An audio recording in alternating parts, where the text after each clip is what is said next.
Desde ahora y hasta las 20.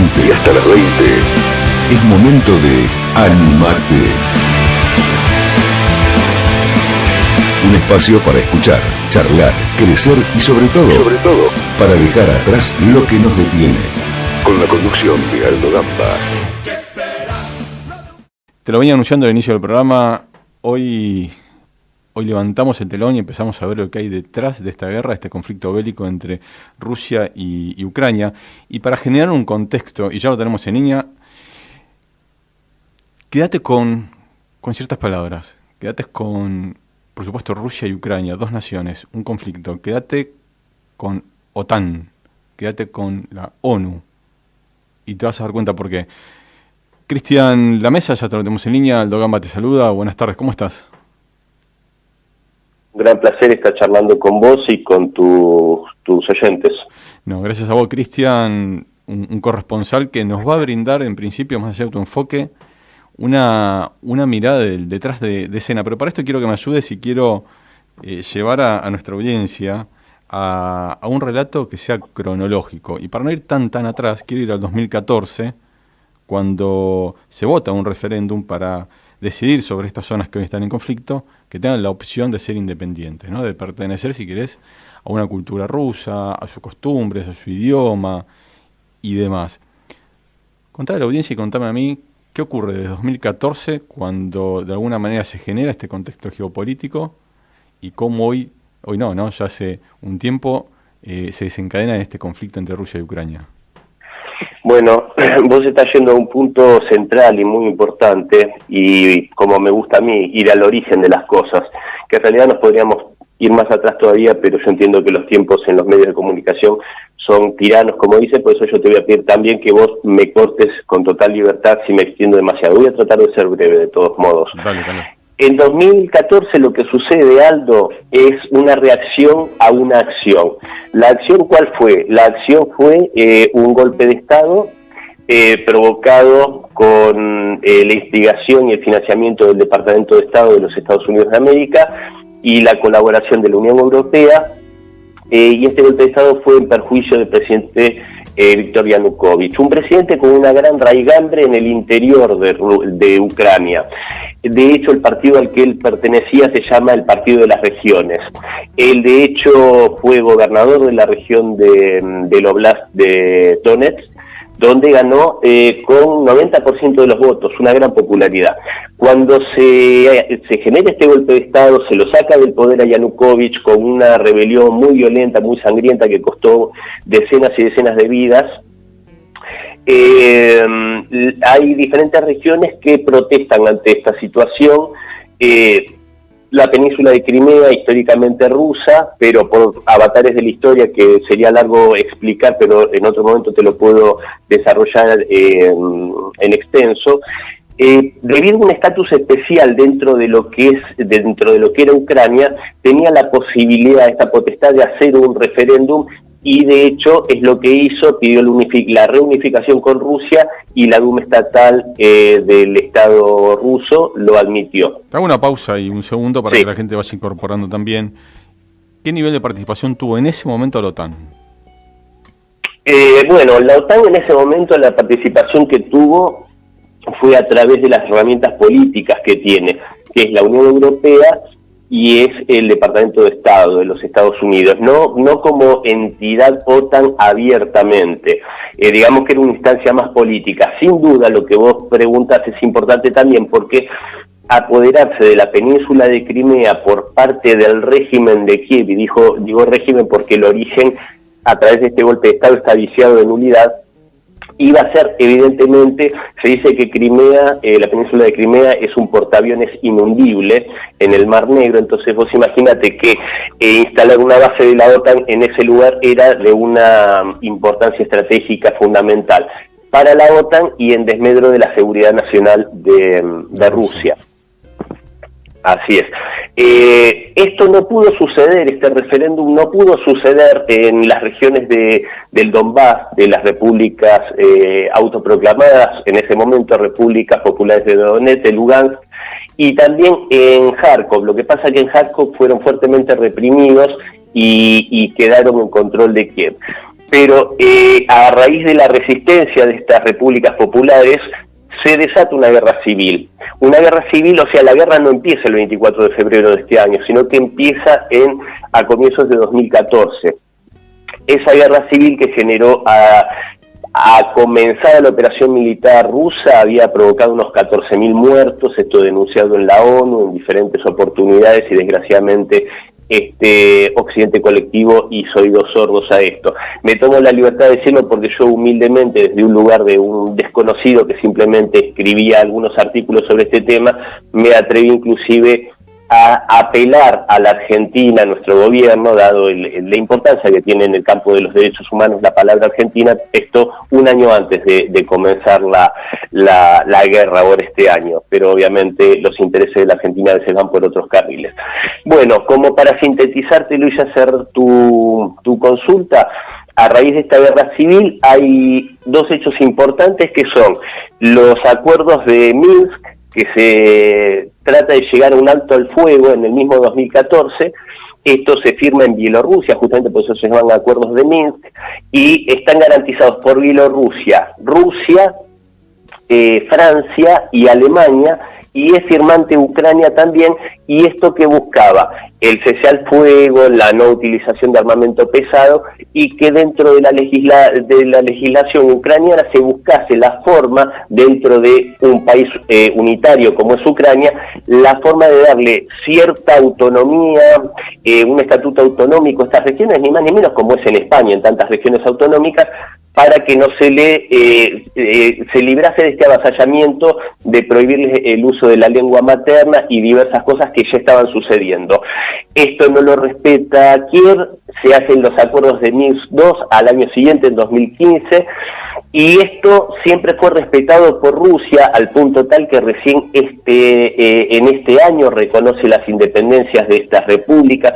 Nunca lo hizo antes porque hubiese estado violando los acuerdos de Minsk, y paradójicamente Alemania y Francia nunca hicieron ningún esfuerzo para que Ucrania respetase y pusiese en práctica todos estos compromisos. Y para cerrar ya con esto, Aldo, hace pocos meses el expresidente Petro Poroshenko, que fue el presidente posterior al golpe de Estado, dijo en unas declaraciones a una cadena televisiva, esto está al acceso del público, que en realidad Kiev nunca había pensado en cumplir los acuerdos de Minsk, que esto había sido una estrategia dilatoria para fortalecerse militarmente y para, llegado el momento, poder llevar a cabo la solución final al problema del Donbass. Es muy bueno. Imagínate esto, solución final, textualmente lo dijo. Sí.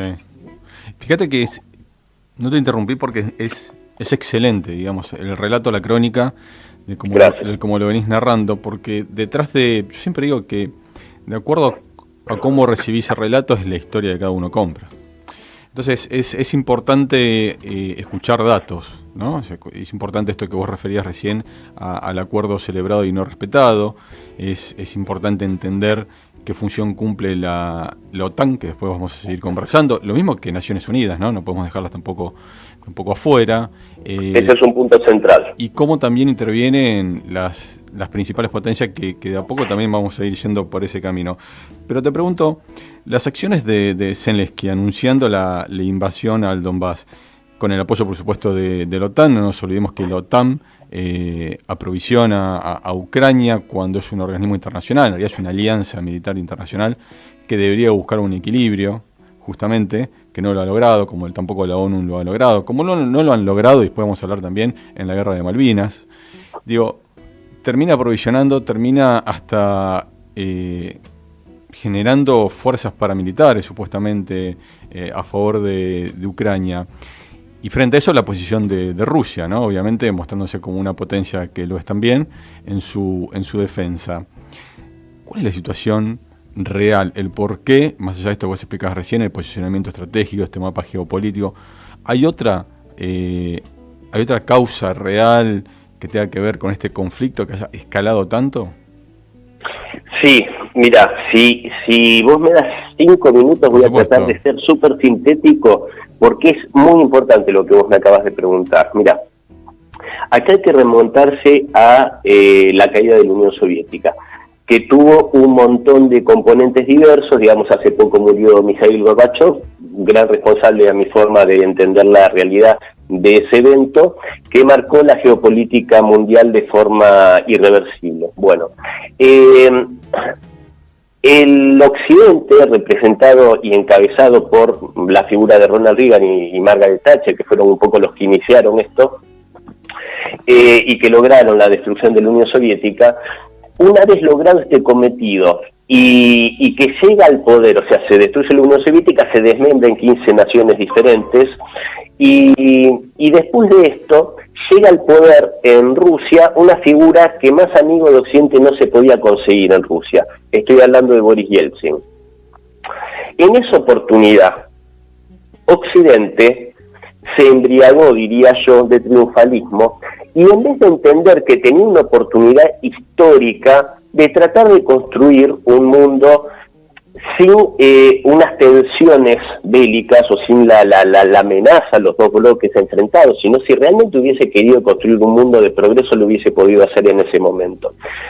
Lejos de esto, que ahí te tendría que decir también que pidió el ingreso a la OTAN, la Unión Soviética, en 1954. Poca gente sabe ese dato.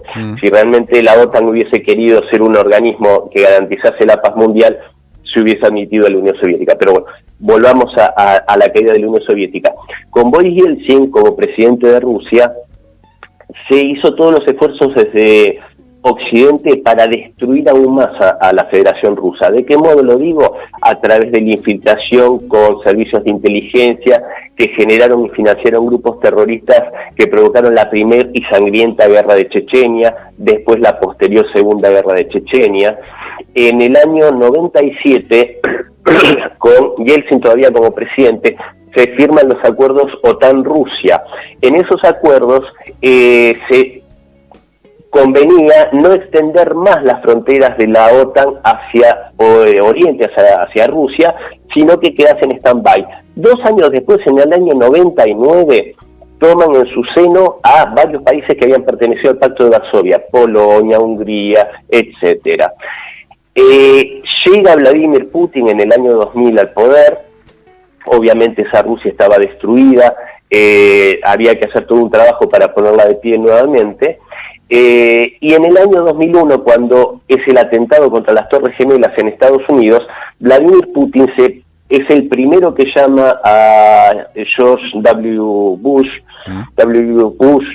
para ofrecerle toda la colaboración de parte de Rusia, todo el apoyo, la solidaridad e inclusive colaboración en la campaña antiterrorista. Esto es año 2001 estamos hablando.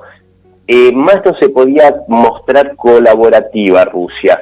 ¿Qué pasa en el 2004? La OTAN adhiere a su seno a 3 ex repúblicas soviéticas, ya instalándose en la propia frontera de Rusia, o sea, las repúblicas bálticas, Letonia, Lituania y Estonia. Entonces, resumiendo y cerrando ya tu pregunta, ¿qué se busca? Se busca, yo creo que no lo digo yo, lo dice la Comisión Helsinki, que es una comisión del gobierno norteamericano, dependiente del Ejecutivo y del Congreso. Es la Comisión de Ayuda y Cooperación con Europa, llamada Comisión Helsinki, que en junio pasado se reunieron en una conferencia que estaba intitulada Descolonizar Rusia. Ese eufemismo que encerraba un plan para dividir a Rusia entre 20 o 30 países distintos, el desmembramiento de Rusia. O sea, ¿qué quiere Occidente? Destruir Rusia como Estado, apropiarse de los recursos naturales, eliminar un competidor geopolítico, y esto se ve puntualmente y de forma concreta en el año 2007, cuando Vladimir Putin da un discurso en la Conferencia de Seguridad de Múnich ante Europa y ante Estados Unidos, diciendo que el mundo unipolar ya no podía seguir, que era un estado de cosas injustos, que Rusia tenía algo que decir al respecto y que no se iba a tolerar más esta situación. Resumido esto, al año siguiente, 2008, vos recordarás, Aldo, que Georgia ataca a Osetia del Sur en un ataque muy similar a lo que vos mencionabas sobre el Donbass por parte de Ucrania. Esto fue como un germen primigenio de agresión, de esta agresión militar. En ese momento, el que era presidente, Dmitry Medvedev, presidente de Rusia, lanza un ataque muy concreto, muy contundente, en el cual en 5 días se hace retroceder a las tropas georgianas hasta su capital, Tiflis. Entonces, y a partir de ese momento, Putin dice, Rusia no va a admitir más que se maten rusos en ningún lugar del mundo. Entonces, y acá cierro, Aldo, te agradezco estos minutos, ahí es cuando te das cuenta que en Ucrania se dieron varios componentes explosivos. La guerra civil, la intención de la OTAN de instalarse en un lugar estratégico como es Ucrania, con bases apuntando a Moscú, sin dar tiempo de reacción a Rusia si es atacada, y aparte siendo asesinados rusos en territorio ucraniano. O sea, vos fíjate, está el cóctel completo, porque por ejemplo, ahora cuando Finlandia dijo que se va a unir a la OTAN, obviamente que a Rusia no le causó gracia, pero no es la misma situación porque no están matando rusos en Finlandia. En Ucrania sí, entonces básicamente ese sería mi análisis. Es clarísimo. Te agradezco primero porque es esto, ¿no? Es generar un contexto que tiene que ver con el relato que hasta ahora se venía escuchando. ¿Cómo juega? Vamos a un ping-pong rápido como para meter en los próximos 5 minutos todo lo que podamos. Sí. ¿Cómo juega China en este conflicto? Bueno, China juega a lo chino. China es China, tiene 5.000 años de historia, y ellos saben que lo que hacen durante la vida de un chino es algo que se va a plasmar en esa eterna vida de China, entonces tienen otra forma de ver el tiempo que es distinta a la nuestra. Entonces, con esa parsimonia, tiene esta supuesta ambivalencia que a veces se ve, pero al mismo tiempo yo no dudaría en ningún instante que Rusia va a contar con todo el apoyo de China, por la sencilla razón que la que sigue es China. Entonces es una cuestión de supervivencia, simplemente. ¿Cómo juegan otros países como en el caso de Irán, India, Emiratos Árabes? Bueno, eso es súper interesante también, porque estos países que acabas de nombrar, algunos de ellos componentes de los BRICS, este bloque emergente que ya tiene un poderío importante de la Organización de Cooperación de Shanghái, estos países ya están comerciando en las monedas nacionales. Y este no es un detalle menor, porque acá tenemos una guerra económica también. Vemos como Europa la libra esterlina se está cayendo, hoy llegó a 1.03 en paridad con el dólar prácticamente, cuando estaba históricamente en 1.40, 1.45. Hoy se derrumbó la libra esterlina, el euro está por debajo del dólar, hay una guerra económica tremendamente dura, en la cual Rusia fortaleció el rublo, lo ató al oro y al comercio del gas, y está logrando el comercio bilateral entre las monedas locales, rublo yuan, rublo rial con Irán, rublo rupia con India. Entonces eso es destruir al dólar, y el arma más poderosa de Estados Unidos no son las armas nucleares, es el dólar. Vos sabés que con todo esto que vos contás, y venía pensando hoy a la tarde cuando hacíamos producción, ¿comienza este gobierno de John Biden a mostrar un debilitamiento de los Estados Unidos? Sí, totalmente. Que no viene de Biden. Biden es un inepto, es una persona que tiene graves problemas cognitivos, yo creo que no está capacitado para gobernar. Pero hay que ser justo, esto no viene de Biden, esto viene de Clinton, viene de Obama, y hubo una anomalía en medio que fue Trump, que yo creo que Trump, como un hábil empresario, supo leer el terreno, leyó el escenario y se dio cuenta que Estados Unidos no podía seguir por donde iba, no podía seguir siendo esa máquina bélica, de hecho por eso él no inició ninguna guerra propia, y a la OTAN le dio la espalda y le dijo a los europeos: empiecen a poner plata si quieren seguridad, porque yo no me cansé de ponerle la plata a ustedes. Palabras más, palabras menos, le dijo eso. En 2 minutos, Sí. contar a la gente el referéndum que se contabilizaron parcialmente los votos, está dando positivo a favor de la autoproclamada República Popular de Donetsk. Esto quiere decir la capacidad que tiene Rusia de adquirir, ¿no?, o anexar cuatro zonas de Ucrania. Sí, fue abrumador. en todos los casos por encima del 90-95%, llegando al 98%, que es lógico, a ver, la gente no va a votar a favor de quienes los están matando y bombardeando. Esto, si me permitís un minuto, esto cambia el panorama totalmente, porque a partir del día viernes, cuando el presidente Putin en cadena nacional diga que esos territorios son parte de la Federación Rusa, cualquier ataque a esos territorios va a ser respondido con una declaración de guerra, la cual se va a extender posiblemente a los países que otorguen armas para esos ataques. Y esto hay que atarlo al sabotaje, al atentado que sufrió hoy los gasoductos Nord Stream y Nord Stream 2, que fueron atacados con medios submarinos. O sea, esto lo puede hacer un Estado nada más, esto no lo puede hacer un particular, con el equivalente, dado el efecto sísmico que provocó la explosión, en 3 sectores de los gasoductos equivalentes a 100 kilos de TNT. Entonces todo esto está ligado, y yo creo, con esto cierro, que de acá a 2, 3 semanas, un mes a más tardar, yo creo que esto o desgraciadamente se desmadra completamente en una guerra total, o va a tener que desescalar, porque no hay nada en medio. Rusia no va a tolerar un solo ataque más a estas regiones a partir de la declaración de la soberanía rusa sobre los mismos. Cristian, vendeme, y con esto terminamos, vendeme en un minuto La paternidad del mal, tu libro. Bueno, gracias Aldo por mencionar a este hijo querido que gesté con mucho amor y con mucho amor por la verdad. Es un libro que habla justamente de cómo muchos países occidentales, europeos, de los que vemos hoy protagonistas de esta situación, fueron los que alimentaron y agigantaron a Hitler allá por la década del 30, como cosas que en Occidente están bastante ocultas, como por ejemplo que Polonia fue un aliado de la Alemania nazi hasta comienzos de 1939. Entonces yo en este libro traté de volcar toda esta información histórica, tratando, esto lo hice obviamente antes de la guerra, tratando de exponer esa historia de la cual siempre es deseable que se aprenda para no repetirla. Desgraciadamente, y obviamente porque uno es un humilde desconocido, la historia yo creo que se está repitiendo. Bueno, lamentablemente. Cristian, muchísimas gracias, me quedó un montón, así que te voy a pedir que volvamos al aire otro día. Cuando quieras, Aldo, para mí es un enorme placer, y si consideras que tengo algo interesante para decir, vas a contar conmigo. Claro que sí, mucho. Gracias, Cristian. Un abrazo enorme. Hasta luego.